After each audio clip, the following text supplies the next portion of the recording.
Hi guys, this is Cheyenne. Before I start my speech, I just want to let you know I live on Route 7, so there's going to be a lot of noises from trucks and cars going by, and I can't do much about that, I'm sorry. So today I will be discussing feline herpes, which is a disease that attacks cats' immune systems and gives them a whole bunch of problems.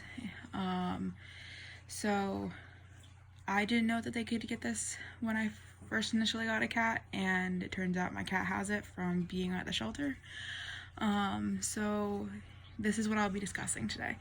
Feline herpes is also known as dendritic keratitis, and what symptoms you may see from your cat if they have it, as well as some risk factors and other problems that could occur with the feline disease. Researchers have found that feline herpes is contracted through other cats, mucus and other fluids. So basically, an infected cat is sharing a water bowl, food bowl, litter box, anything where they're going to come in contact with saliva and stuff like that. The other cat will potentially get the disease as well.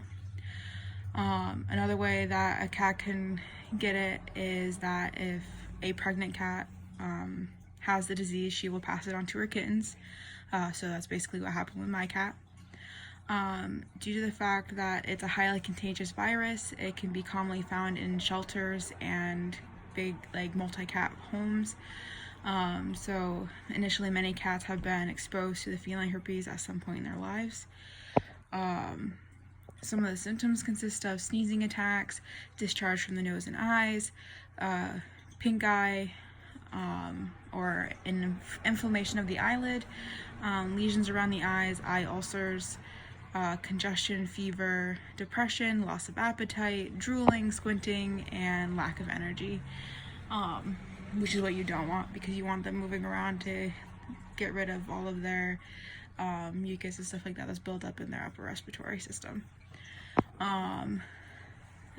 Though it really is the most common cause of upper respiratory infections in cats, which also has similar symptoms. And so your cat could potentially just have upper respiratory, but you still want to get them checked out and get them tested for it because it's a lifelong disease. There's no specific cat that's more likely to contract the virus. Cats of all sizes can be affected, though if they are in a crowded, stressful environment and they have an already weak immune system, they will often develop more severe symptoms than other cats. And cats that have flat-faced noses, or kittens, will have more complications due to the virus because of a weaker immune system and the inability to breathe as well. When it comes to treatment for this disease, once they are effective, it's not really treatable, it won't go away.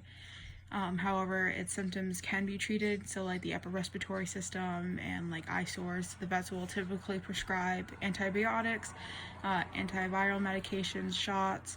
They also prescribe drops and creams for eye irritations. If the cat contracts more common effects of feline herpes, which is the upper respiratory infection, they will prescribe amoxicillin or other related drugs. It can potentially be prevented.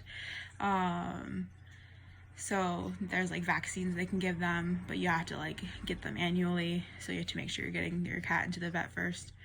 And then when it comes to keeping a cat with feline herpes, you want to keep them as low stress as possible. So basically the virus reactivates with stress, so by keeping your cat in a low to no stress environment is very effective in cutting down flare-ups.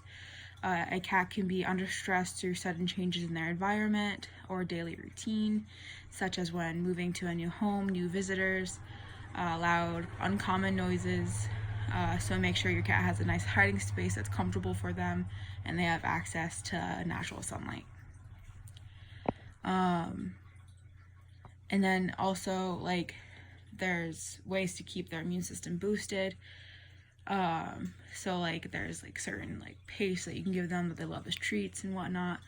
And obviously medications when they need to be prescribed by the veterinarian, and by giving them like a general good nutrition and everyday loving care and making sure they're not as stressed out, it will lead your cat to a successful recovery from its symptoms, not from the disease itself. The reason I chose this topic is because I didn't know about it until my cat had, I learned my cat had it, and she wasn't diagnosed until a year after I got her from the Humane Society. And I just thought she had upper respiratory infection. I thought she was just going to constantly get them because that's what they all get at the Humane Society. But it's basically like having a kid in the house, constantly like picking up after them because she sneezes and you have to wipe her nose constantly. So it's basically having a child. So you have to keep on it and just keep them happy and healthy. Thank you, and I hope you guys stay healthy.